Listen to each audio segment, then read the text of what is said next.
श्री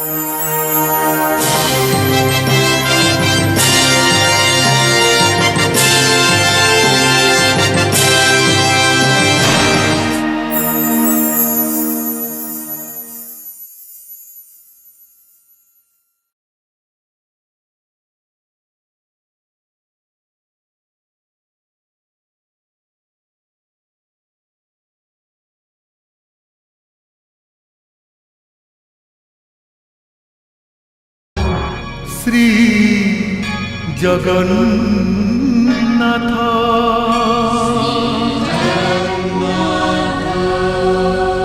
शबर राजा विश्वावसुंकर झियो सांग मानक सहित नदी रे जल क्रीड़ा करुथिबा बेले गोड़ खसी जाई बुड़ी जाउथिला। आउ एई समय रे एई दुर्घटना विद्यापति महाशयଙ୍କ आखिरे पड़िला। से जलरू कन्याटी को उद्धार कले। आउ तापरे ललिता को विवाह करिया पई तांकु बाध्य करागला। मोर कहीं आज विद्यापति को सहित साक्षात करिया पई भारी इच्छा होउछि। दिवाकरंकर कहवा कथा जदि सत्य होई थाए ताहले मु कहिबी विद्यापति जणे आश्चर्य ब्राह्मण। विदाय ललिता, मो भूल करुछि कि ठीक करुछि मु निजे भी जानिनी। प्रभु नीलमाधव को दर्शन करिवा परठु मोर समस्त कर्म तांको पाद तले समर्पण करि दैछि। आ आज जहा करबा को जाउछि से भी मो कर्म मानक भितर गोटिए। मते जीवा को हब ललिता, आउ केबे देखा हब कि नाही मु जानिनी, किंतु किंतु तमे मोर सबुदिन मने रहिबा। राति रे सोइथिला बेले से केते बेले उठी चली जाइचंती। घर भितरे तांकर खंडा नहीं कि मुकुट भी नहीं। मो कथा सुनो जेमाती, मु तुमको कथा दउची से जदि फेरिकी आसीबेनी ताहले मु जाई तांको नहीं आसीबे। खाली एति कहबी महाराज, से आसीबे, निश्चय आसीबे।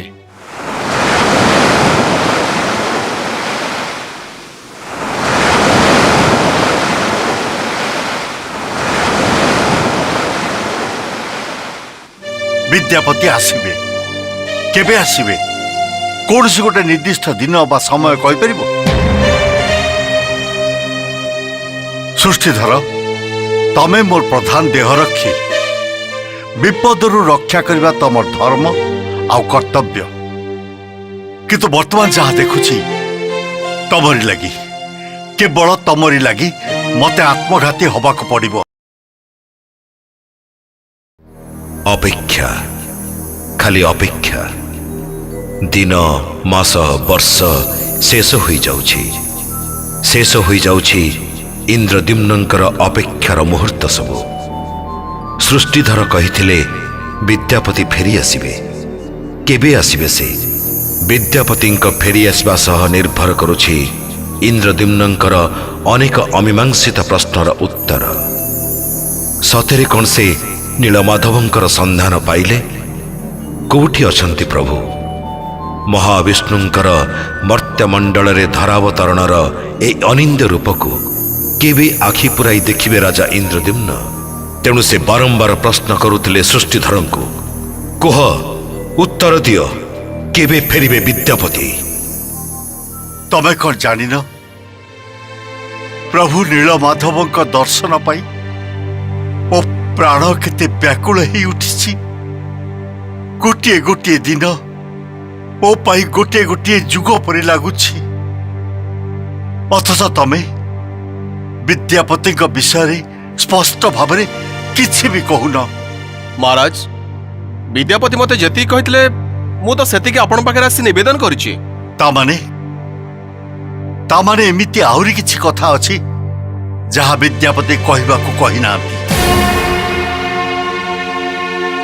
कोह सृष्टिधर, नीरव रहिल काहेकि? निश्चय तमे मो पाखरे किछि लुचौच। सृष्टिधर, कोह कोह सृष्टिधर, उत्तर दियो, उत्तर दियो सृष्टिधर।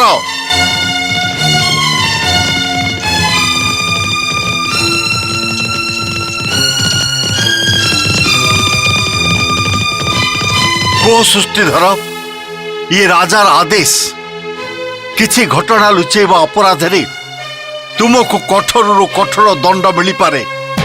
ଦୁଷ୍ଟତା ମାର୍ଜନା କରିବେ ମହାରାଜ। ଆପଣ ଯୋଉ ଦଣ୍ଡ ଦେବେ ମୁଁ ମୁଣ୍ଡପାତି ଗ୍ରହଣ କରିନେବି। ଅତୀତରେ ଅନେକ ଥର ମୁଁ ରାଜଭକ୍ତିର ପରାକାଷ୍ଠା ଦେଖେଇଛି, କିନ୍ତୁ ଆଜି ଯୋଉ ମୁଁ ଧର୍ମ ସଂକଟରେ ପଡ଼ିଛି ସେଥିରୁ ଉଦ୍ଧାର ପାଇବାର କୌଣସି ପଥ ମୋ ପାଖରେ ନାହିଁ। ମହାରାଜ, ମୁଁ କେବଳ ଏତିକି ନିବେଦନ କରିବି, ବିଦ୍ୟାପତି ହେଉଛନ୍ତି ମୋର ଘନିଷ୍ଠ ବନ୍ଧୁ। ଏମିତି କିଛି ଘଟଣା ଅଛି ଯାହାକୁ ମୁଁ ମହାରାଜଙ୍କ ପାଖରେ ପ୍ରକାଶ ନ କରିବା ପାଇଁ ବିଦ୍ୟାପତିଙ୍କ ନିକଟରେ ପ୍ରତିଜ୍ଞାବଦ୍ଧ। ଆପଣ କୁହନ୍ତୁ ମହାରାଜ, ମୁଁ କଣ ସେ ପ୍ରତିଜ୍ଞା ଭଙ୍ଗ କରିପାରିବି? ଏକଥା କହି ତମେ ମତେ ଆହୁରି ଉତ୍କଣ୍ଠିତ କରିଦେଲ ସୃଷ୍ଟିଧର। କିନ୍ତୁ ଗୋଟାଏ କଥା ମନେ ରଖ, ମୋ ଆଗରେ ସତ୍ୟ ପ୍ରକାଶ କଲେ ମୁଁ ଯେତିକି କ୍ଷମାଶୀଳ, ମିଥ୍ୟାର ଆଶ୍ରୟ ନେଲେ ମୁଁ ସେତିକି ନିଷ୍ଠୁର। ମୁଁ ପ୍ରଭୁ ନୀଳମାଧବଙ୍କ ପାଖରେ ସମର୍ପିତ ପ୍ରାଣ। କୌଣସି ଘଟଣା କି ଦୁର୍ଘଟଣା ମତେ ବିଚଳିତ କରିପାରିବ ନାହିଁ। ବିଦ୍ୟାପତିଙ୍କ ପାଇଁ ମୁଁ ଏପର୍ଯ୍ୟନ୍ତ ପ୍ରଭୁ ନୀଳମାଧବଙ୍କ ପାଖରେ ପହଞ୍ଚି ପାରିନି। ବିଦ୍ୟାପତିଙ୍କର କ'ଣ ଘଟିଛି ମୋର ଶୁଣିବାରେ ଆଗ୍ରହ ନାହିଁ, କିନ୍ତୁ ସେ ଯଦି ପ୍ରଭୁ ନୀଳମାଧବ ପାଖରେ ପହଞ୍ଚିବାରେ ପ୍ରତିବନ୍ଧକ ହେଇଥାନ୍ତି ତାହେଲେ ମୁଁ ସେଟା କଦାପି ସହ୍ୟ କରିପାରିବିନି। ଆଉ ତମେ ସେ ଘଟଣା ଲୁଚେଇଥିବାରୁ ମୋ ପାଖରୁ ଦଣ୍ଡ ପାଇବା ପାଇଁ ପ୍ରସ୍ତୁତ ହୁଅ। ତମର ଦଣ୍ଡ ହେଉଛି ଅଧିପତି ମହାରାଜ ଇନ୍ଦ୍ରଦମ୍ନଙ୍କର ଜୟ।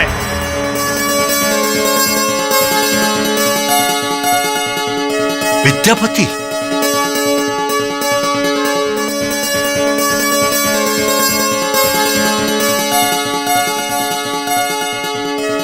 ପ୍ରଣାମ ମହାରାଜ। ଆସିଗଲ? ତମେ ଆସିଗଲ ବିଦ୍ୟାପତି? ହଁ ମହାରାଜ, ଅବଶେଷରେ ମୋତେ ଦିଆଯାଇଥିବା ଦାୟିତ୍ୱକୁ ସମ୍ପୂର୍ଣ୍ଣ କରି ମୁଁ ଆସିଲି।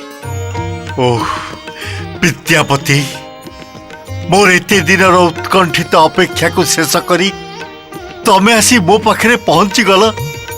ଆସ ଆସ ବିଦ୍ୟାପତି, ମୁଁ ତମକୁ ଟିକେ ଆଲିଙ୍ଗନ କରେ।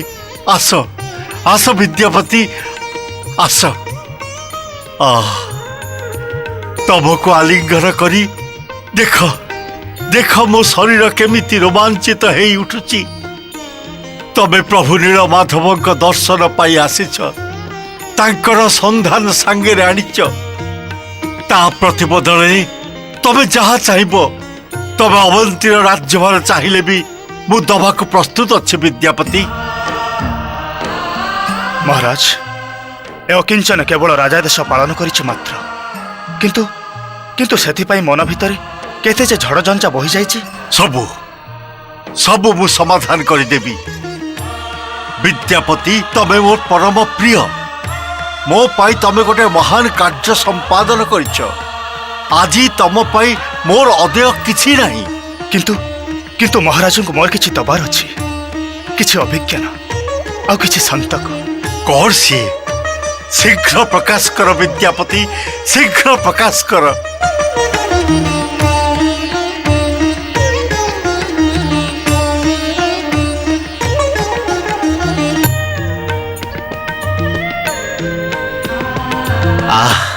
କି ସୁଗନ୍ଧ! କି ଆନନ୍ଦ! ଏହି ପୁଷ୍ପମାଳ ପ୍ରଭୁ ନୀଳମାଧବଙ୍କ ଗଳାରେ ଲମ୍ବିଥିଲା। ଏ ଫୁଲ ସବୁ ପାର୍ଥିବ ଫୁଲ ନୁହେଁ ମହାରାଜ। ନିଃସ୍ୱାର୍ଥରେ ଦେବତାମାନେ ଆସି ପ୍ରଭୁ ନୀଳମାଧବଙ୍କୁ ପୂଜା କରନ୍ତି। ଧୂପ ଦୀପ ଗୁରୁ ଚନ୍ଦନରେ ଚାରିଆଡ଼େ ମହକି ଯାଉଥାଏ।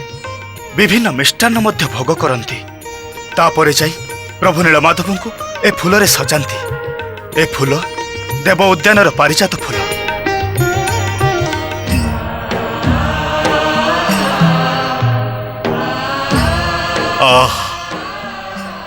କି ତୃପ୍ତି!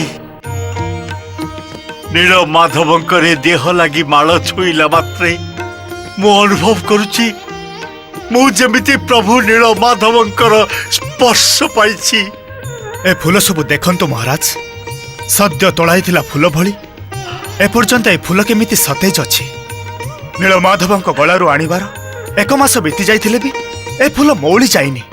ସବୁ ସେଇ ପ୍ରଭୁଙ୍କର ଦୟା। ଏକୁ ଗଳାରେ ଧାରଣ କରନ୍ତୁ ମହାରାଜ। ଶୋକ ସନ୍ତାପ ସବୁ ନିମିଷକେ ଦୂର ହେଇଯିବ।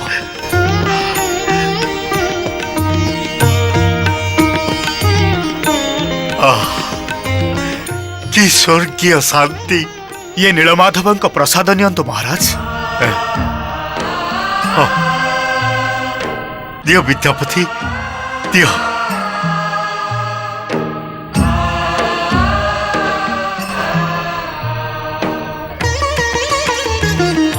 विद्यापति विद्यापति ये प्रसाद और अमृत।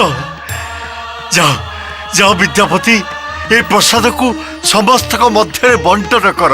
जाओ। जथा क्या महाराज।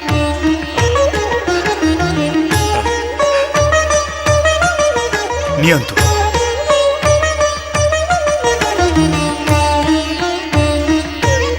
मुझे पारिली सेतिकी आनिछि। जदि भाग्य रे थाए ताले एभली प्रसाद हमको सब बेले मिलिबो। सबर पल्ली रे गोटे कथा प्रचलित अछि, प्रसाद बांटी न खाइब, अल्प बहुत न कहिब।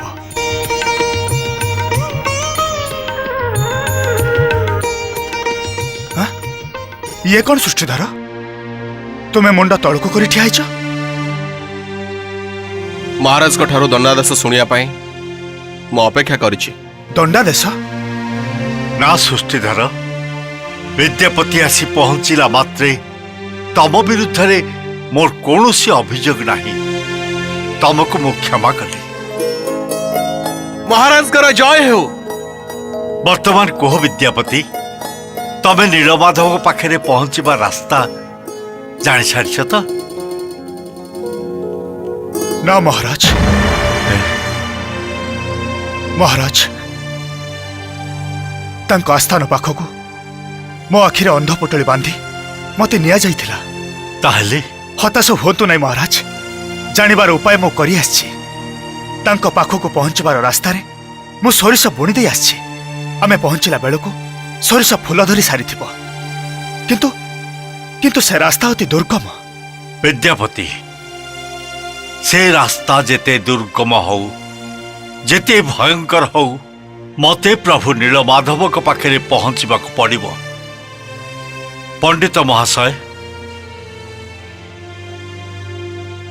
जेते शीघ्र संभव गोटाए शुभ दिन बाहर करंतु।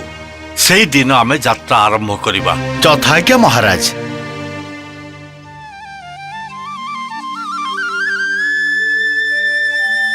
प्रभु नीलमाधवंकर ए दुर्लभ भोग सेवाकर रानी। विद्यापति को कहवा अनुसार देवता माने राति आसी प्रभु नीलमाधवंकर पूजा करती एवं भोग समर्पण करती। एभली देवभोग सेवा करिबा भाग्य थिले मिले देवी गुंडीचा।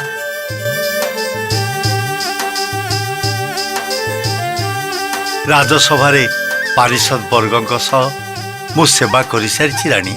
तथापि मो सामने आउथरे सेवा करंतु महाराज।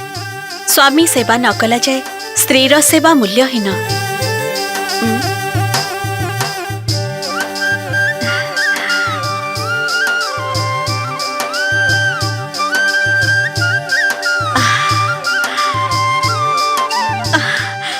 कि अपूर्व ये स्वाद, मो जीवन काल भितरे एपरी स्वाद मु केबे भी चाखिनी।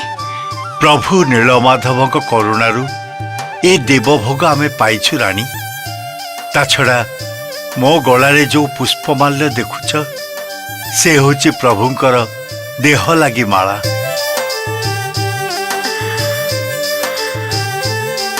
ताहले विद्यापति नीलमाधवंकर संधान पाइले? हाँ पाइछंती महारानी। खाली सेतिकी नुहे, तांको निकट जीवार दुर्गम पथरे से सोरिष बुणी दे आछंती। सबराज विश्वावसु आम संगे सहयोग न कले भी आमे प्रभुंको पाखे पहुंची परिबा। सबर राजा विश्वावसु? हाँ रानी, ए ससागर धरारे से एकमात्र व्यक्ति जे नीलमाधव को पूजा करिवार अधिकार पाइछंती। आउ तांको निकट रे पहुंचीबार रास्ता मते जानिछंती। सबर राज विश्वावसु सहयोग करिवे कि ना मु जानिनी। हुए तो प्रतिरोध भी करि पारंती, किंतु मते सबु बाधा विघ्न अतिक्रम करबाक पड़िबो। जा आसु पछे नीलमाधवंक महिमार प्रचार और प्रसार करबाक पड़िबो। सारा पृथ्वीवासी को जणई देवाक पड़िब प्रभु नील माधव बहुजन हिताय बहुजन सुखाय निमंते सत्य जुगरु धरा बक्षरे अवतीर्ण होइछंती। से तो इच्छामय, से निज इच्छारे गोपन रे थिले, निज इच्छारे विश्वावसु को पूजा करिबार अधिकार देथिले। पृथ्वीवासी पाई प्रकाशित हबाकू चाहती, मु तो निमित्त मात्र। राजज्योतिष एवं राजपुरोहित को मु अनुरोध कर सारी महाराणी। खूब शीघ्र से माने यात्रा अनुकूल करिबार दिन ठीक करिवे। शुभस्य शीघ्रम। महाराज, नीलमाधव को ठाब करिबार महत्व कार्य जे संपादन कले से विद्यापति कहती।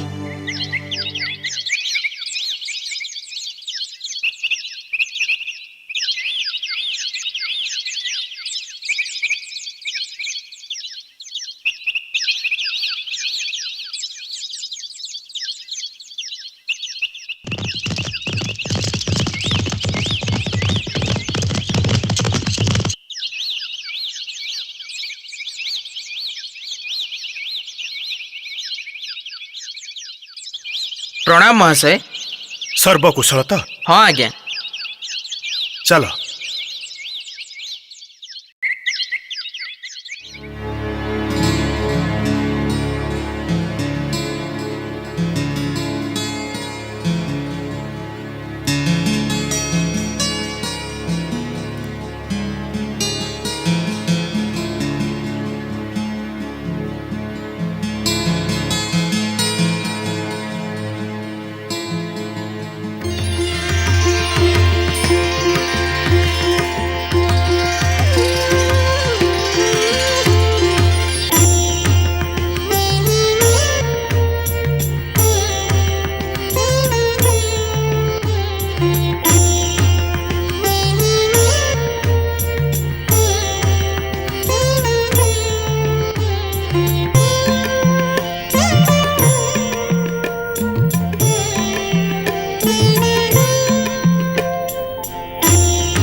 मंजरी, कादम्बिनी, मंजरी, कादम्बिनी। कौन है देवी? प्रणाम प्रभु। प्रभु। जा बंदापना थाली सजे आण। यथाज्ञा देवी।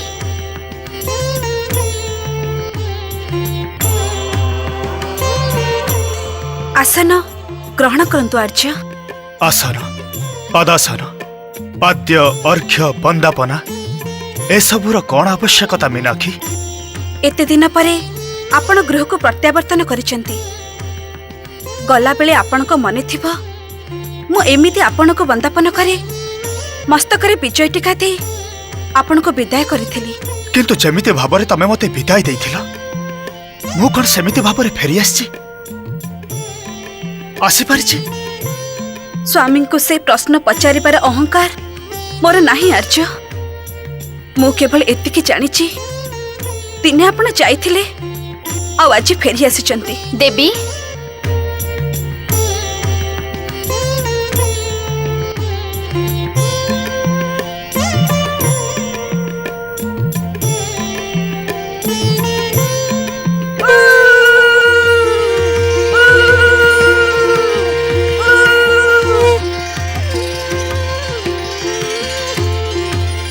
अरे ये कौन?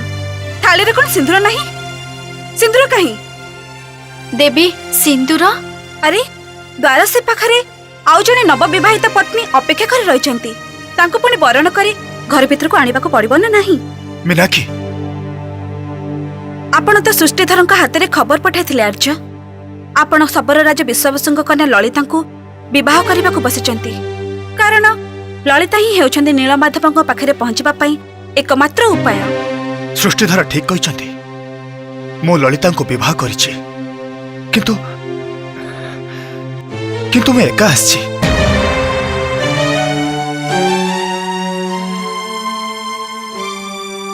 ଏବେ ତମେମାନେ ଯାଅ।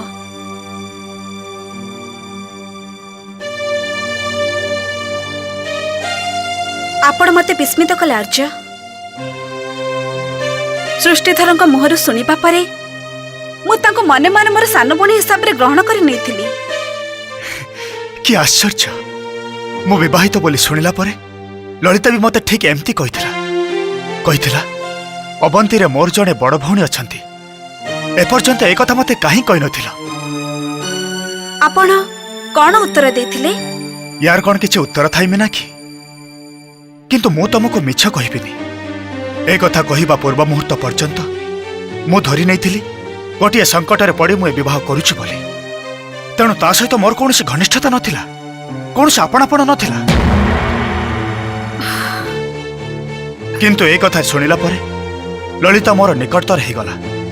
ଆଉ ସେ ଯେତେ ନିକଟତର ହେଲା, ନୀଳମାଧବଙ୍କ ପାଖରେ ପହଞ୍ଚିବାର ବାଟ ମୋ ପାଇଁ ଆହୁରି ନିକଟତର ହେଉଥିଲା।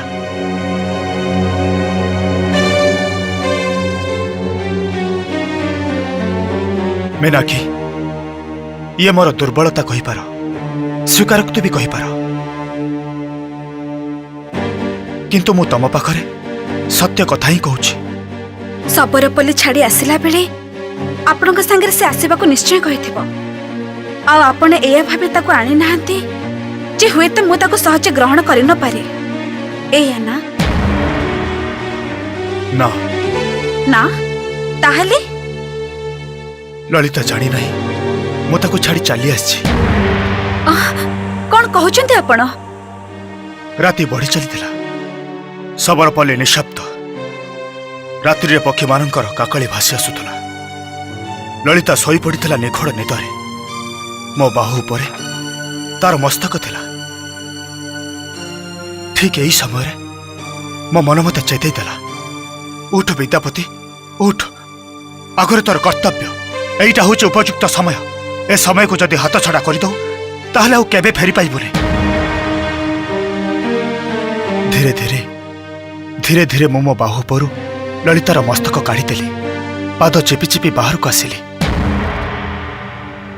ଆଉ ତାପରେ ନଦୀ ପାର ହେଇ ମୁଁ ମୋର ଅଶ୍ଵ ପବନ ପାଖରେ ପହଞ୍ଚିଲି।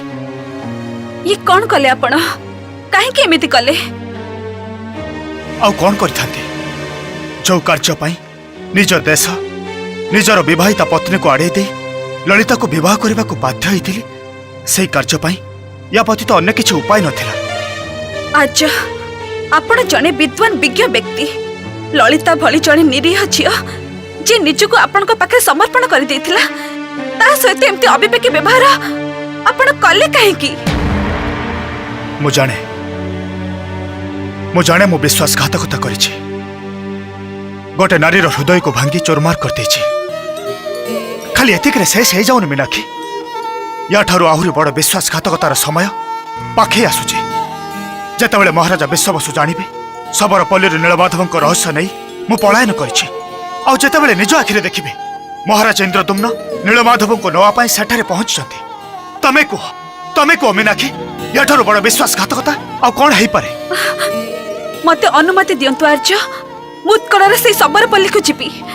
ମୋର ସାନ ଭଉଣୀକୁ ମୁଁ ନିଜେ ବରଣ କରି ଆଣିବି। ଆଉ ଶବର ରାଜ ବିଶ୍ୱବସୁଙ୍କ ପାଦ ଧରି କହିବି, ଆମ ସ୍ୱାମୀକୁ କ୍ଷମା କରନ୍ତୁ ପିତା। ନା ନା ମୀନାକ୍ଷୀ, ବହୁତ ବିଳମ୍ବ ହେଇଯାଇଛି। ସମୟ ଆମ ପାଖରୁ ସମସ୍ତ ସ୍ୱାଧୀନତା କାଢ଼ି ନେଇଛି।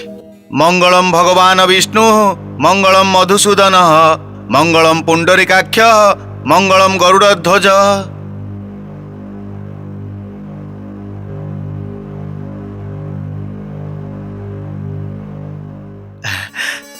ମିଳିଗଲା ମହାରାଜ, ଅତ୍ୟନ୍ତ ଶୁଭ ଦିନ ମିଳିଗଲା। କୋଉ ଦିନ? ଜ୍ୟେଷ୍ଠ ଶୁକ୍ଳ ପଞ୍ଚମୀ ଶୁକ୍ରବାର। ସେଦିନ ତିଥି ପୁଷ୍ୟା କର୍କଟ, ବବ ନାମକ କରଣ ଆଉ ଶୁଭ ନାମକ ଯୋଗ। ଆଉ ଏଇ ଦିନଟି ବୃଷ ସଂକ୍ରାନ୍ତି ଠାରୁ 12 ଦିନ ପରେ ପଡ଼ିବ।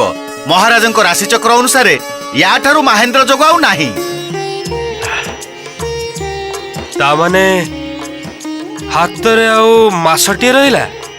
ମାସଟିଏ କ'ଣ ମହାମନ୍ତ୍ରୀ, ହାତରେ ମୁହୂର୍ତ୍ତଟିଏ ବି ସମୟ ଥିଲେ ମୁଁ ନିଜକୁ ପ୍ରସ୍ତୁତ କରିଥାନ୍ତି। ମାସଟିଏ ତ ବହୁତ ଦିନ।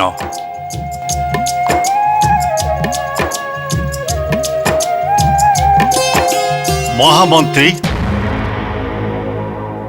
ରାଜଗୁରୁ, ସେନାପତି, ବିଦ୍ୟାପତି, ତମେମାନେ ସମସ୍ତେ ଶୁଣ। ମୁଁ ଏକ ଅଭିନବ ସିଦ୍ଧାନ୍ତ ନେଇଛି। କି ସିଦ୍ଧାନ୍ତ ମହାରାଜ?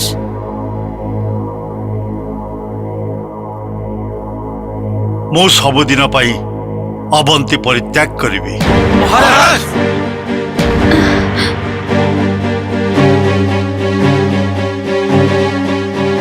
ଏଠୁ ଥରେ ଚାଲିଗଲା ପରେ ପ୍ରଭୁ ନୀଳମାଧବଙ୍କ ଆସ୍ଥାନ ଛାଡ଼ି ଫେରି ଆସିବା ମୋ ପକ୍ଷରେ ସମ୍ଭବ ନୁହେଁ। ଏ ରାଜ୍ୟର ଭବିଷ୍ୟତ କ'ଣ ହବ ମହାରାଜ? ଯଦି ସମ୍ଭବ ହୁଏ ଏଠି ଜଣେ ରାଜପ୍ରତିନିଧି ରହି ସେହି ସ୍ଥାନରୁ ମୁଁ ରାଜ୍ୟ ପରିଚାଳନା କରିବି। ମୋ ସାଙ୍ଗରେ ଯିଏ ଯିବାକୁ ଚାହିଁବେ ସେ ବି ଯାଇପାରିବେ। ବିଦ୍ୟାପତି, ସେ ସ୍ଥାନ ଉତ୍କଳ ଦେଶରେ ନା? ହଁ ମହାରାଜ, ଉତ୍କଳ ଦେଶରେ ନୀଳଗିରି ପର୍ବତ ଅବସ୍ଥିତ। ସେହି ପର୍ବତରେ ଏକ ଗୁମ୍ଫା ଅଛି। ଶବରରାଜ ବେଶବସୁଙ୍କ କହିବା ଅନୁସାରେ ସେହି ଗୁମ୍ଫାର ନାମ ବ୍ୟାଘ୍ର ଗୁମ୍ଫା। ଭିତରେ ଏକ ମଣିମୟ ବେଦୀ ଉପରେ ଇନ୍ଦ୍ର ନୀଳମଣିର ଜ୍ୟୋତି ବିକିରଣ କରି ପ୍ରଭୁ ନୀଳମାଧବ ଉଭା ହେଇଛନ୍ତି। ହେ ପ୍ରଭୁ ନୀଳମାଧବ!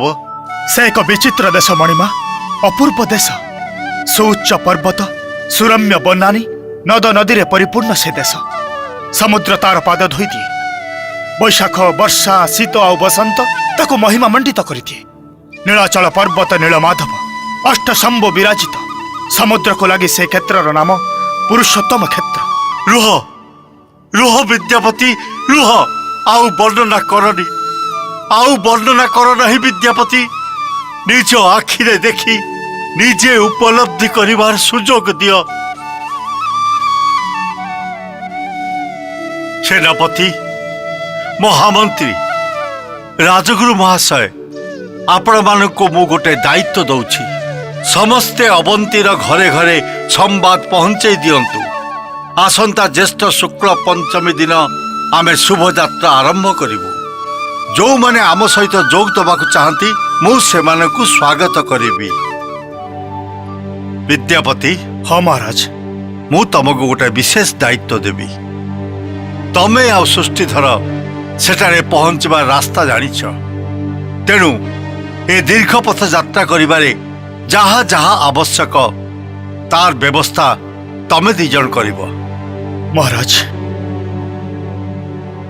ଏକାନ୍ତରେ କିଛି କହିବା ପାଇଁ ମୋତେ ଅନୁମତି ଦିଆଯାଉ। ଏକାନ୍ତରେ? ହଁ ମହାରାଜ। ମହାରାଜ ଆଉ ମହାରାଣୀଙ୍କ ବ୍ୟତୀତ ଅନ୍ୟ କାହାରି ପାଖରେ ମୁଁ ମୋ ନିବେଦନ ଉପସ୍ଥାପିତ କରିପାରିବିନି। ଠିକ୍ ଅଛି, ବର୍ତ୍ତମାନ ତ ରାଜସଭାର ସମୟ ହେଇଗଲାଣି। ରାଜସଭା ପରେ ଆସି ମୋତେ ରାଜ ଉଦ୍ୟାନରେ ଦେଖା କର। ବିଦ୍ୟାପତିଙ୍କର ଏମିତି କ'ଣ କଥା ଥାଇପାରେ ଯାହା ସେ ଏକାନ୍ତରେ କହିବା ପାଇଁ ଚାହାନ୍ତି? ନା, ମୁଁ କିଛି ଅନୁମାନ କରିପାରୁନି। ତେବେ ଆସିବା ଦିନଠୁ ବିଦ୍ୟାପତିଙ୍କ ପରିବର୍ତ୍ତନ ମୁଁ ଲକ୍ଷ୍ୟ କରିଛି। ସେ କଥା ମୁଁ ବି ଲକ୍ଷ୍ୟ କରୁଛି। ସେ ସବୁବେଳେ ଅନ୍ୟମନସ୍କ ରହୁଛନ୍ତି। ନିଶ୍ଚୟ କିଛି ଗୋଟେ କଥା ଥାଇପାରେ। କିଛି ତ ହେଇଛି। ସୃଷ୍ଟିଧର କଥାରୁ ମୁଁ ବୁଝିପାରୁଛି। ସେଦିନ ରାଜସଭାରେ ନୀଳମାଧବ ବିଷୟରେ ବର୍ଣ୍ଣନା କରୁ କରୁ ହଠାତ୍ ଅସତର୍କ ମୁହୂର୍ତ୍ତରେ ଏମିତି କିଛି କଥା ବାହାରିଗଲା ଯାହା ମୋତେ ସନ୍ଦେହରେ ପକେଇଲା। ତାପରେ ଅନେକ ଚେଷ୍ଟା କରିବି ମୁଁ କଥା ଆଦାୟ କରିପାରିଲିନି। କଠିନ ଦଣ୍ଡର ଭୟ ବି ଦେଖେଇଲି, କିନ୍ତୁ ସେ ଖାଲି ଏତିକି କହିଲେ ସେ କୁଆଡ଼େ ତାଙ୍କ ବନ୍ଧୁ ପାଖରେ ପ୍ରତିଜ୍ଞାବଦ୍ଧ। ଆଉ ସେଇଥିପାଇଁ ସେ ସେତିକି କହି ତାଠୁ ଅଧିକା କିଛି କହିଲେନି। କଣ ହେଇପାରେ ସେ ଗୋପନ କଥା? ଚେଷ୍ଟା କରିଥିଲେ ମୁହଁ ଖୋଲି ପାରିଥାନ୍ତେ, କିନ୍ତୁ ଠିକ୍ ସେଇ ମୁହୂର୍ତ୍ତରେ ବିଦ୍ୟାପତି ଆସି ପହଞ୍ଚିଗଲେ। ଘଟଣାର କ୍ରମ ବି ବଦଳିଗଲା। ପ୍ରଭୁ ନୀଳମାଧବଙ୍କ ବିଷୟରେ ଶୁଣି ମୁଁ ଏତେ ଉଦ୍ବେଳିତ ହେଇ ଉଠିଲି ଯେ ଅନ୍ୟ ସବୁ କଥା ଭୁଲିଗଲି। ତାପରେ ଏଇ କିଛି ଦିନ ହେଲା ମୁଁ ଆଉ ସେସବୁ ବିଷୟରେ ଧ୍ୟାନ ଦେଇନି। ଆଜି ସେ ଏକାନ୍ତରେ କିଛି କହିବାକୁ ଚାହୁଁଥିବାରୁ ମୋର ଉତ୍କଣ୍ଠା ବଢିଗଲା। ମହାରାଜ, ବିଦ୍ୟାପତି ଆସୁଛନ୍ତି।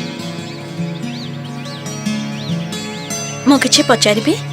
ନା, ଅପେକ୍ଷା କର, ବିଦ୍ୟାପତିକୁ ଆସିବାକୁ ଦିଅ।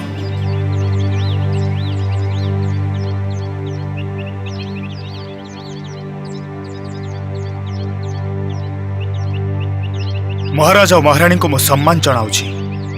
ବିଦ୍ୟାପତି, ତମେ ମୋତେ ଏକାନ୍ତରେ କିଛି କହିବ ବୋଲି କହୁଥିଲ ନା?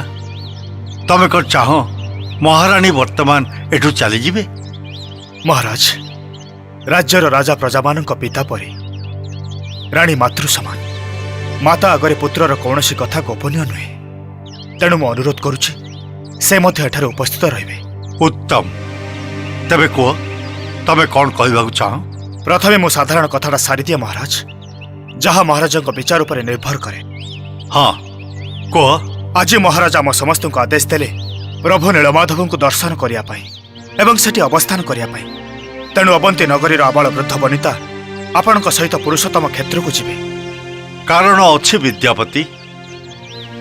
ତମେ ତ କହିଥିଲ ପ୍ରଜାମାନେ ରାଜାଙ୍କ ପୁତ୍ର ପରି।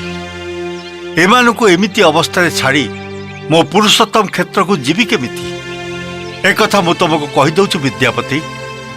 ଥରେ ସେ କ୍ଷେତ୍ରରେ ପହଞ୍ଚିଲେ, ଥରେ ନୀଳମାଧବଙ୍କ ପାଦରେ ମୁଣ୍ଡ ଥାପିଦେଲେ, ତମର ଏଇ ଇନ୍ଦ୍ରଦୁମ୍ନ ନାମକ ରାଜା ଆଉ ଫେରି ଆସିବାର କଳ୍ପନା ବି କରିବ ନାହିଁ। ତମେ କୁହ, କୁଆଡ଼େ ଯିବେ ଏମାନେ? ମହାରାଜ, ଏଥିପାଇଁ ଗୋଟେ ରାଜନୈତିକ ବାଧା ଅଛି। କି ବାଧା? ନୀଳଗିରି ପର୍ବତ ଏବଂ ପୁରୁଷୋତ୍ତମ କ୍ଷେତ୍ର ଉତ୍କଳ ଦେଶରେ ଅବସ୍ଥିତ।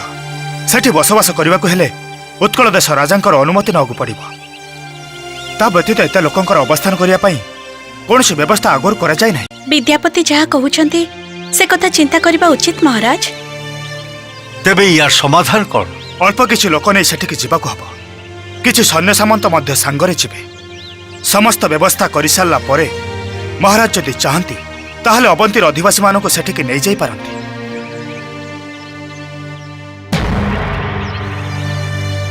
ଅବଶ୍ୟ ତମ କଥା ଯୁକ୍ତିଯୁକ୍ତ ବିଦ୍ୟାପତି।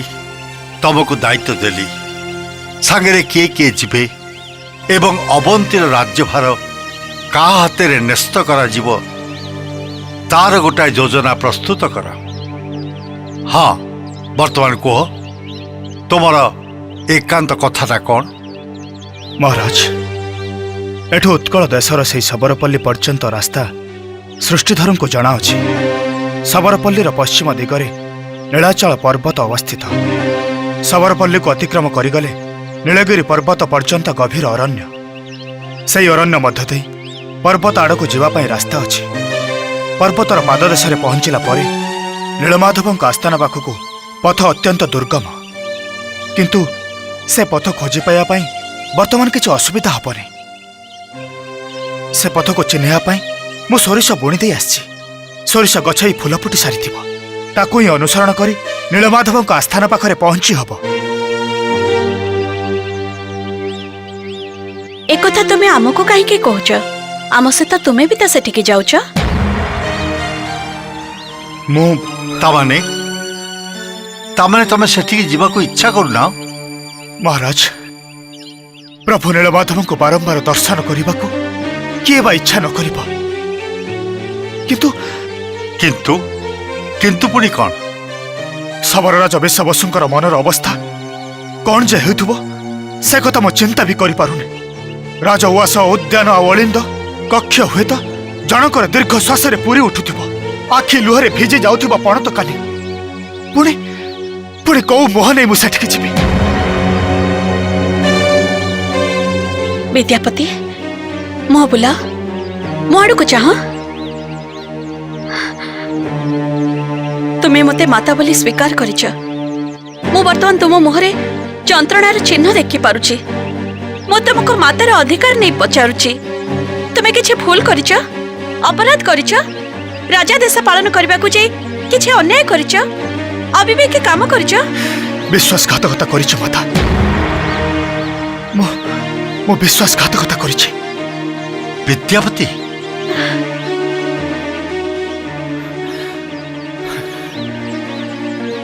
महाराज, जड़े पितृप्रतिम लोकर स्नेह आदर छाती मो छोरा घात करिछि। जनकर समर्पण और भल पाइबा सांगरे मो छलनार खेल खेली। नीलमाधव संधान पाइबा पई मो मनीष पणियार तंटी चिपी देछि। मो जहा कहिछि स्वयं प्रभु नीलमाधव मध्य मते क्षमा करिबेनि। विद्यापति तमे आसिला बेलठू मु संदेह करुଥିଲି तम निश्चय किछि गोटे हेछि। सृष्टिधर कथारू मु किछि आभास पाइथिली। तमे वर्तमान व्यस्त, विचलित और विव्रत। चल प्रासाद भितरे मु तम सबु कथा शुणिबी। निजकु दृढ़ कर विद्यापति, निजकु संभाल। महाराज और महाराणी पाखरे मु कौनसी कथा गोपन रखी नहीं। एठू जीवा परठू आउ एठी पहुंचा पर्यंत मो जीवन रे जहा जहा घटी जाइछि मु सबकिछि निवेदन कर सारिछि। वर्तमान आपण कहतु कौ मुहरे मु पुणी से सबरपल्ली को जीवी? राजा विश्ववसु आगे मु केमिति ठिया हेबि? आ ललिता को मु कौन कही सांत्वना देबी? विद्यापति तुम कथा शुणी सारा परे मु बुझी पारुछि विदाय न नहीं राति अधरे लुचि लुचि आसी तमे ठीक करना। किंतु मु कहिबी तमे अपराधी नुह। अपराधी नुहे महाराज? विश्वासघातकता अपराध नुहे? आपण राजा जड़े विचक्षण शासक बोली जम्बूद्वीप भारत वर्ष में आपण ख्याति अर्जन करछन्ती। आपण को विचार कौन एया कहूछि? निश्चय एया कहूछि। प्रथमे द्वितीय विवाह कथा धरा जाऊ। तमे मोर अधस्तन कर्मचारी मोर आज्ञा पाई प्रभु नीलमाधव का संधान पाई पूर्व को यात्रा करिथिल। सबरपल्ली रे पहुंची तमे उपलब्धि कल ललिता को विवाह न कले प्रभु नीलमाधव का दर्शन आउ तांको पाखे पहुंचबार पथ तुमे पाई परिबोनी। एथिरे तमे केवल तमर कर्तव्य पालन करिछ। ना महाराज, खाली कर्तव्य पालन करिछ बोली कही मु मो विवेक सांगरे खेली पारिबिनी। मु स्वीकार करुछि कौनसी एक अजଣା मुहूर्त मु ललिता प्रति दुर्बल ही पड़िथिली। आ ए कथा भी स्वीकार करुछि से दुर्बलता मोर एबे भी अछि। विद्यापति तुमर प्रथम स्त्री एक कथा जानिछंती? हाँ महाराणी, सृष्टिधर आसिला बेले मु तांको हाथ रे संवाद पठैथिली। ए संवाद से किपरि भाबे ग्रहण कले? मु आसिला परे जहा जानिबा को पाइछि से मोर द्वितीय विवाह घटना को ग्रहण कर नैछंती। खाली सेतिकी नुहे, से ललिता को सान भौणीर स्नेह देवे बोली मो पाखरे प्रतिज्ञा करिछंती। से दिगरु जहाँ भी अपराध संभावना थिला सी भी कटिगला। वर्तमान तमर द्वितीय अपराध कथा विचार करा जाऊ। विद्यापति तमे जड़े विद्वान पंडित, मते कहल विश्वासघातकता काहाकू कहा जाए?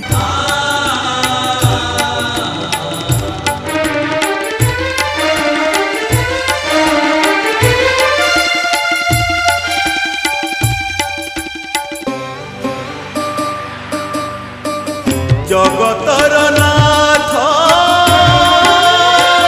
जगन्नाथ बिंदु ठारु सिंधु तुमे सर्वव्याप्त आपणा इच्छारे अधा गढ़ा होई बसी अछाहे नीलाद्रि गोसाई भावरे प्रकट ଆବେକୁ